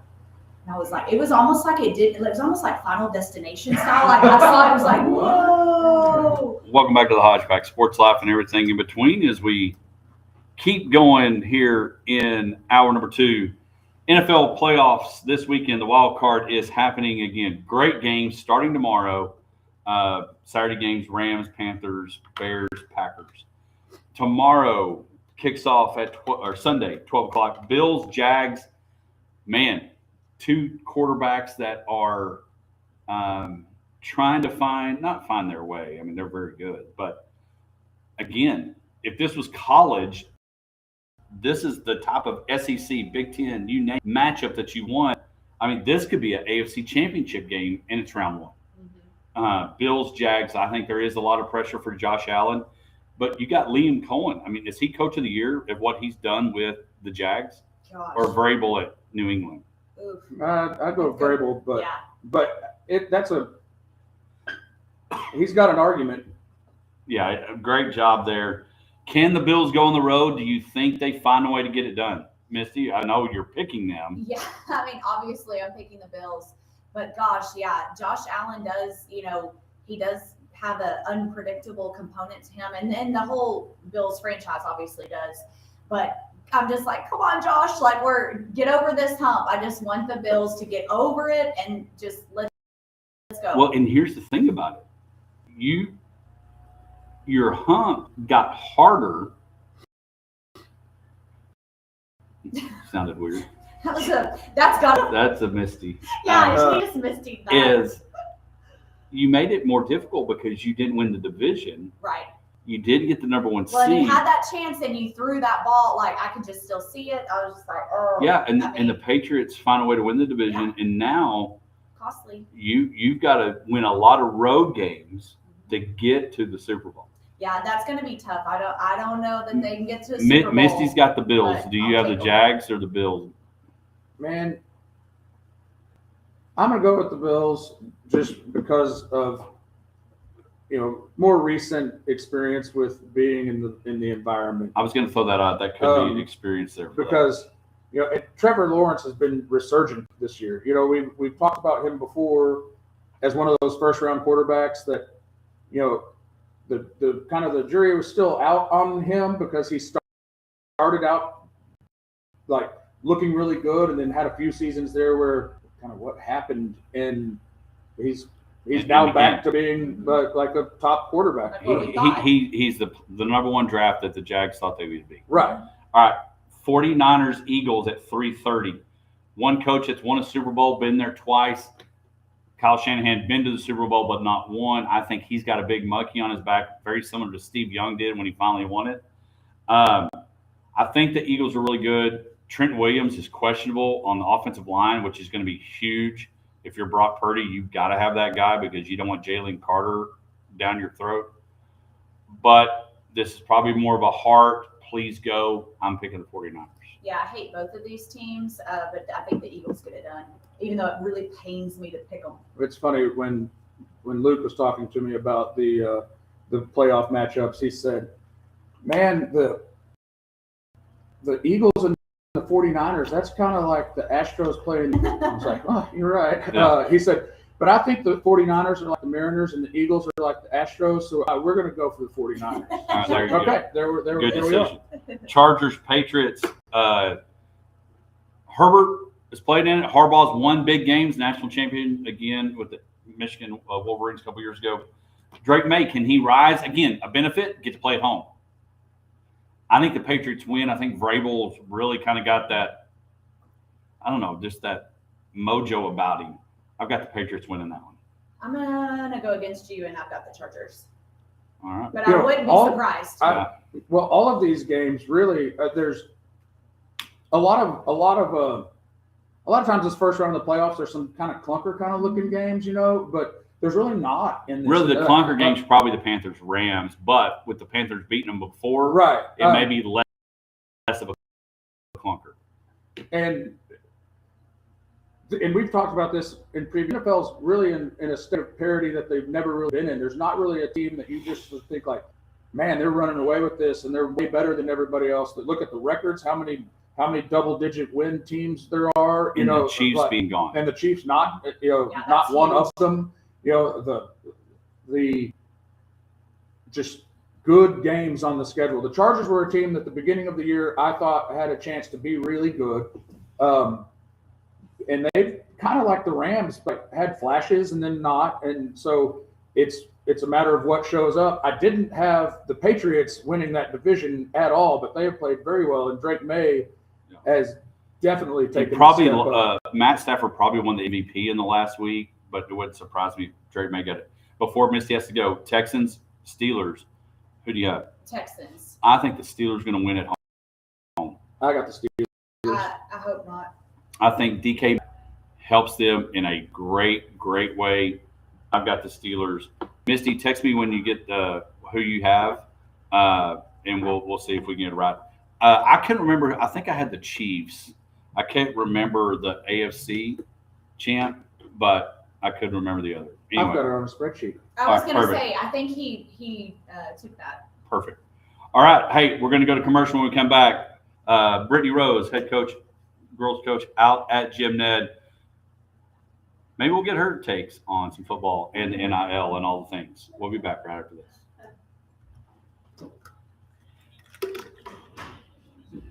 I'm gonna call I do know that I picked the Cowboys to be 8-9. Oh yeah, I was all over what I had. I was so right on my 13 wins.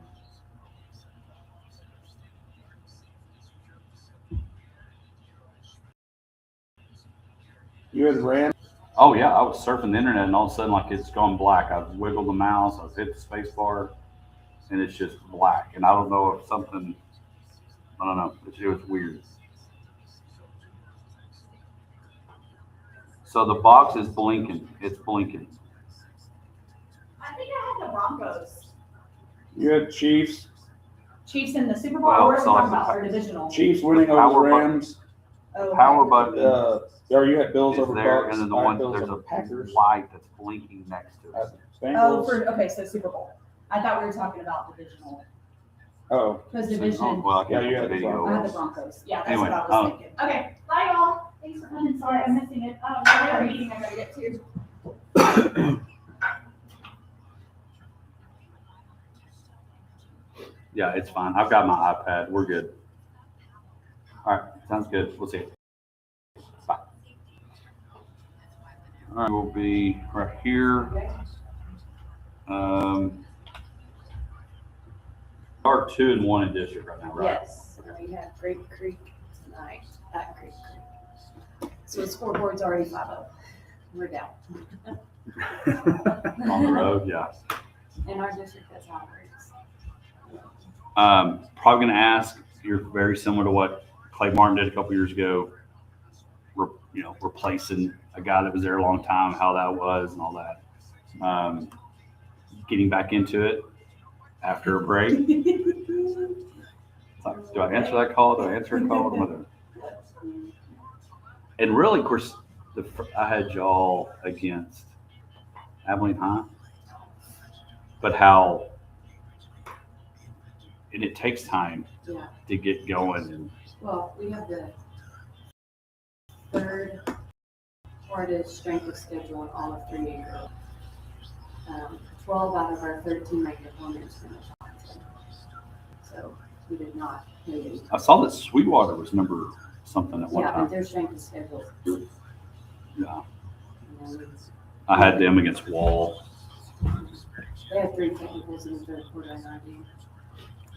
I hope Yeah. Dan sends a strong crew to Sweetwater because When y'all play them there. Players get a technical, the coach got a technical, and then they have to Yeah. it did get pretty rough.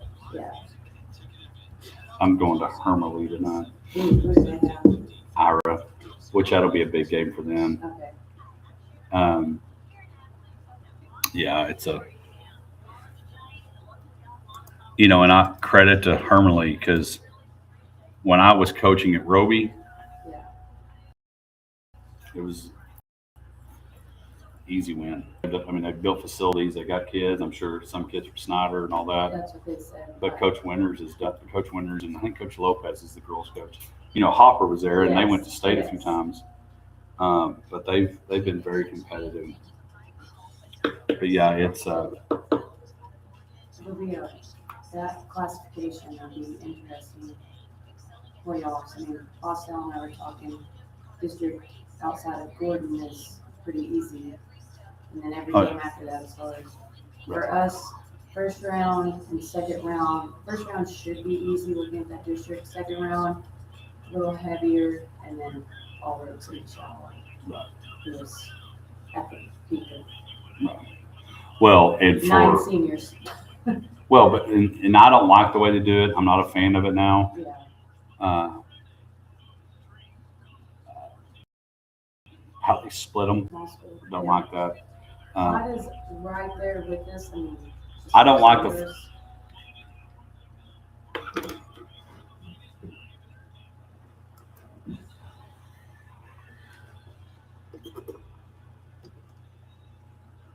Welcome back to the Hodgepodge Sports Life and everything in between. When you hear that, you know it's time for our Big Country Electric Buying Town segment, brought to you by Big Country Electric Cooperative. Powering the station, powering this tower, everything in between. And again, we appreciate them taking care of their members each and every day. we highlight a local player coach program, and today we're highlighting a program that Josh's kiddo is a part of. Coach Brittany Rose joining us, the head girls basketball coach at Jim Ned. Coach, it's not like Hoosiers. You weren't out for 10 years, but was out for a bit and now back in the grind. Oh yeah. When I go for interviews, my coaching path is not the norm. My resume looks very different compared to most. People don't realize that I've been coaching 20 years at literally every single level, from a college assistant to head college coach to small 1A to big 4A to youth basketball. So I'm just kind of grateful for my journey. It's made me who I am, and it's unconventional, and just very blessed to be in the position I'm in today. So talk about it. I mentioned it in coming into break and while we were on the commercial spots about Coach Martin did it when Sanford retired and he took over. Coach Cooley retires and goes only business that route. And what was that like coming into? I mean, let's face it, he legend, whatever you want to call it. A lot of success as the girl replacing the guy.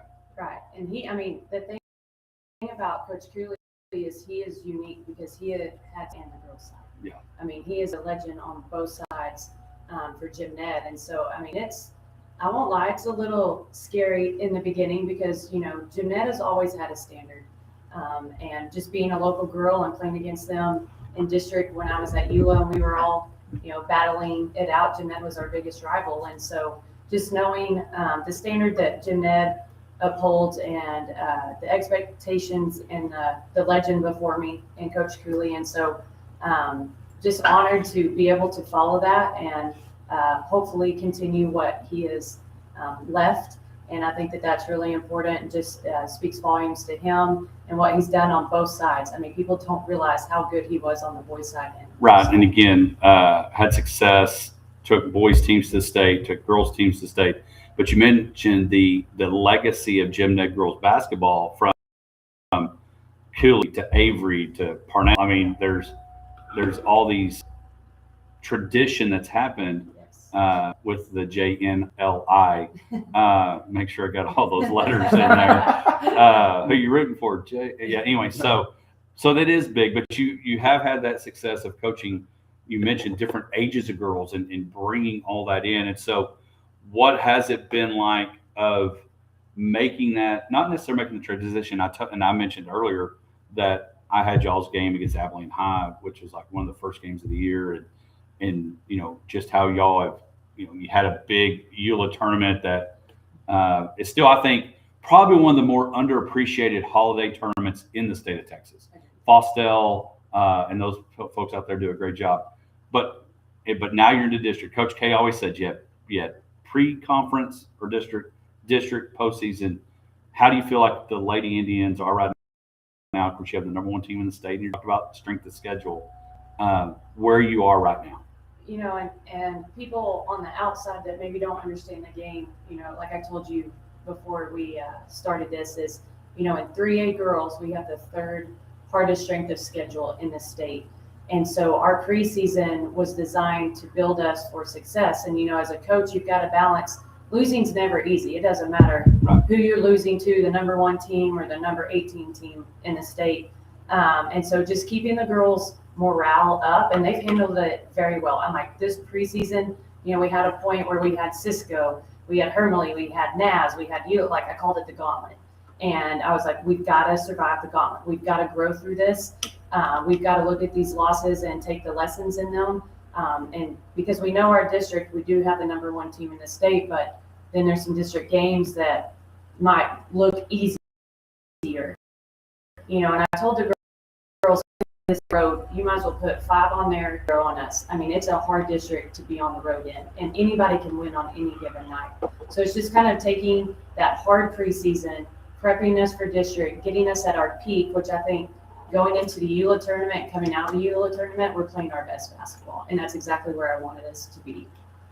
And you mentioned like having that hard schedule coming in, and you had a lot, I won't say going against you, but some some hills you had to climb. You know, new coach coming into a team that has been successful, so there's pressure in that, and you had a lot of roster turnover. So a lot of people getting minutes now that hadn't got a lot of minutes in the past. So you got to work all that together and peak at the right time, I guess. So that's kind of what the plan has been. Yes. And you know, I've like Lily Bryant, scored 38 points the other day. That girl can shoot. And it was the quietest 38. I mean, as a coach, we were just kind of in an offensive struggle, which the game was just go, stop. And so for her to, I mean, I had no idea. I knew she had over 20. But when I got to the book and I saw 38, I was like, that was the quietest 38, because even though the score we would get ahead and then they would make their run, it always felt like it was a 2-point game. And, you know, and you Was this in the Sweetwater game? This was Yes. in the Sweetwater game. And when you talk about roster turnover, you know, I've been telling coaches, like, I've been taking role players and trying to make them the player. Like, you are no longer a role player. You are the player. You may have to take the shot for us. You may have to make the defensive stop. And so, you know, getting those girls who didn't have a lot of varsity minutes, getting them to realize, hey, you're no longer the role player. Like, I need you to take that shot. I need you to get that rebound. Like, you're very much in this for us. And so that shift, like you said, lots of hills. When did you get the job? Officially announced May 15th. So you had some summer ball to maybe watch. And Yes. and then I know Yeah. you've been in the district with your kids, Yes. but you had summer ball to watch because, Yes. you know, the other hard part, and again, even when I was the head coach at Roby, yes, that first year, you're trying to figure out which group message well. Well, each year you're trying to figure that out because of the roster change, the graduation, the move, the kid that decides not to play for whatever reason, Yes.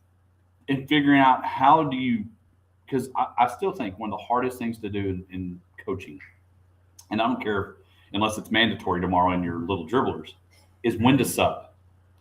Because there's about 3 easy ways.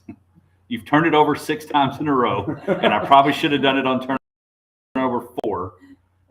You're in foul, or you give me, I'm about to pass out, die. Other than that, it's like, okay, all right, do I take her out now because she's hit? What do I need to get? I don't want her to be tired at the end. I mean, so trying to figure that out is very, very difficult. It's extremely hard. You know, we went through our first 2 tournaments. I had 8 on varsity, 8, and we played 4 games. I mean, that's tough, and fatigue settles in that 3rd or 4th game. But, you know, I tell the girls, I'm old Coach Rose, I'm going to pull you after that first mistake. Back, you know, when I'm young, I'm immature, and the ego's pretty strong. Now I'm like, I'm going to let you make a mistake. I will pull you out for how you respond to that mistake. I'm not going to pull you after the first one. I'm going to give you an opportunity to respond. Your response, good or bad, is either going to keep you out in the game, or I'm going to have to pull you out of the game. Yeah, and I think that's similar that way, because you're like, and the thing of it is you need to see how that kid does respond. Yes. Not only by reaction, like if you turn it over and jog back or walk back, you should have turned left at Albuquerque and came right to the bench, because that's where you're going. So you're 2-1 right now in district. You've gotten 2 wins against Sweetwater and TLCA, and then you got Walled. So you're heading to Great Creek tonight. Which again, when I was coaching, I always said, win your home games and the road games you're supposed to. If you take care of that, you'll be fine. So how do you get that mindset built in? And you mentioned I just assume we're down 5-0. But how are you doing that to kind of, you know, because I could easily say, because you lose to Wall, and like, man, we're ready to play them again. Right. To not overlook the schedule down the road and assume, because we all know what happens there. Oh, yes. And I mean, it's just practice. I could tell yesterday we came out a little lazy in the warm-up, first drill, tanked. And, you know, I couldn't tell, is it what we're thinking, who we're playing tomorrow. And I mean, that's where preparation for today started yesterday. And so making sure that we are locked into, all right, this is who we need to stop. This is our game plan. And I think it starts in practice. And again, in this district, the road games are tough, very tough. And then with different officiating crews coming from different parts, it changes the game. People call different in different areas. And so I'm very particular with how I do film too, because you can show a team film on another team, but just because they look like that on that video doesn't mean that they're going to play like that. And so I try to be real strategic in how much film I'm showing, how I'm showing it, and reminding them just because they look like this doesn't mean they're going to show up Friday night and look the same. Yeah, I mean, that's why coaches do what they do. It's not, I mean, being in game and doing that, that's what everybody sees, and I guess the glamorous part. But digging into it, and when you do that, how are you looking to set your game plan? Like, you watch film on Great Creek, y'all are going there today. Like, what are you looking for when you watch that film? I mean, you pick out the best players and you pick out their tendencies. What does this player like to do? And then you try to find a weakness within their strengths. Defense is very much my favorite part of the game. I love it. I'm a man coach. I love man. I love hard pressure. And so we talk about forcing them into our tempo. We kind of dictate where we want them to move the ball. The girls have been really great. We spent a lot of the preseason implementing those defensive characteristics that we want to show. And I hope that when people come to watch, they kind of see how we want to play. So, but just, I give usually 3 offensive goals, 3 defensive goals. These are our keys to beating this team. And so you kind of pull those reps in film, you show it to them. But you keep that perspective that anyone can go for 30 on any given night. And I think the other deal is you talk about the game being the glamorous part. It's like, there's nothing more frustrating. And Coach Golding, I keep pointing to the computer over here like it's on TV here, but Coach Golding last night is that you prep and you prep and you prep, but when they don't execute in the game, it's like, you didn't do that last week. You didn't do that on Wednesday. And so it is like, okay, be sure you execute that. Because at the end of the day, I mean, your job depends on 16, 17, 18-year-olds doing what they're supposed to do, which, is questionable in general. Well, and I think one of the benefits that Brittany has also is film that you've watched these first X amount of games, but you see it a lot of times in football that where they've gone against Cooley teams for so many years, and now what things do we have to adjust that she does that he didn't do? And so it could be an advantage, at least especially for that first half a district. Okay, this and that, because and especially like if you've been in a place so long. We started changing the names of our inbounds plays just because they knew what Ranger was. Right. They knew what purple was. And so we'd call it something different so we could still get that backside screener play. Do you adjust anything like that? Oh, for sure. I mean, I've changed some names of plays, but when I was at Wiley and we played Jim Ned, I mean, I still knew a couple of his offenses that he was running last year. Right. So, I mean, as a coach, and it's like I tell the girls, it doesn't matter. We put in 15 plays. If we can't dribble, if we can't pass, and we can't shoot, it doesn't matter how many plays we put in. We're not going to be efficient at it. Right. And so, that's teaching that it's hard to keep a scorer off the court, but it's hard to hide them if they're a poor defender. And so just building those fundamentals within things, because, some coaches watch a plethora amount of film.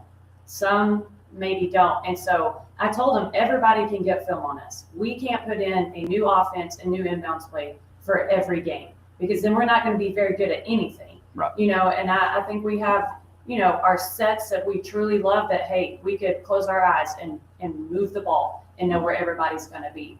And so I think, but players need to understand, if you can shoot, if you can have a set shot, if you can shoot off the dribble, we can run any offense to you if you can score at multiple levels. Right. And I think that's the other big deal, is that you don't want to add too much to them, because one, there's only so much hard drive room in here that we can do and actually execute well.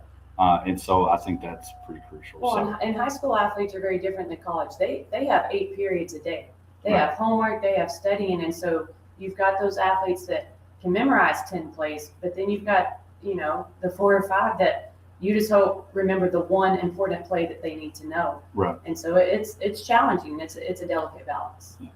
Well, Coach, I appreciate you taking the time. Again, Friday busy and dropping kids off and getting ready for district tonight as it continues. It's crazy that we're already in January and districts here, and we actually talked about it in the referees meeting. You know, district is different.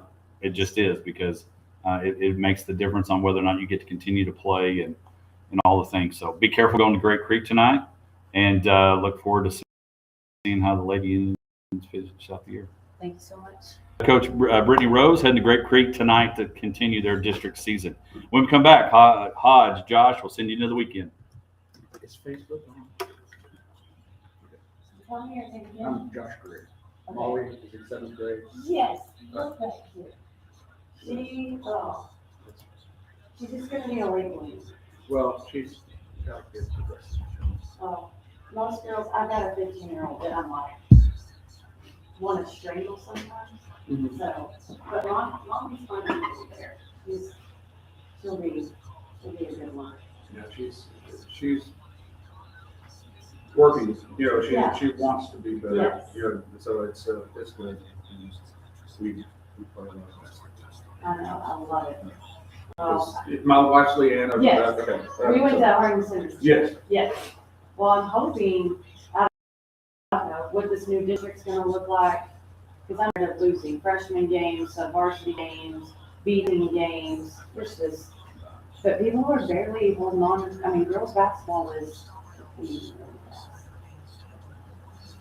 Is Jim Ned losing a lot to volleyball? Just deciding to do that instead, or? Not right now, but this sophomore class is very volleyball. And I have more, let's see, that club volleyball that started within Jeanette is starting to trickle into my high school. And Well, because I so- know that some of those 7th grade girls are doing volleyball now, you know.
And he was at Roby with me one year.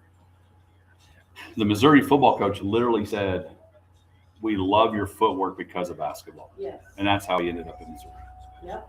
I mean, college coaches all, like, they want to see that hand-eye coordination, and basketball gets that. I don't know. But I love basketball my entire life. Corey Jenkins said, "You're a Eula Pirate. Great person, great coach." Aw. I Well, love my and- Eula part. It was, I mean, I nearly sent Avery to Eula because I couldn't find childcare in Jeanette. We were that close. Well, I was obviously paying a lot of attention to who was going to take over for Cooley, and I assumed he was going to. Welcome back to the Hodgeback Sports Life and everything in between. Rocking and rolling here on this Friday. Again, we appreciate you joining us this morning. Lots to cover. We've covered a lot. Again, college football playoff continues tonight. Enjoy your weekend. Don't forget to download, subscribe, rate, and review. Again, thank you to our sponsors, our supporters, our listeners. Corey Jenkins, good job on the Eula Pirate of Coach Dinsman. Coach Dinsman Rose, or now is just Coach Rose. But Josh, you have a girl in the program, and you even kind of mentioned it to Brittany as she was leaving. You know, who are we hiring? Who's coming next? And having that kind of investment that she has, pretty big. Well, yeah, that's what I'd mentioned to her. You know, obviously, we've been in Gym Ned now since 2019. You know, so I guess we're a long time now. So I've been watching a lot of basketball games because my daughter plays basketball, and the girls' basketball team has been good. You know, it's been fun to watch. You know, so writing kind of on the wall with Coach Cooley. You know, it appeared he wasn't going to be there forever. You know, and his daughter graduated, so I assumed maybe that would be the year he'd step Man, I was away. hoping he would win that title to go out on. Yeah, and so then the announcement was made and all of that, which and my first thought when that happened, I was like, whoever takes that job, it's going to be rough. Because first of all, like I mentioned when she was here, there was a lot of minutes that left.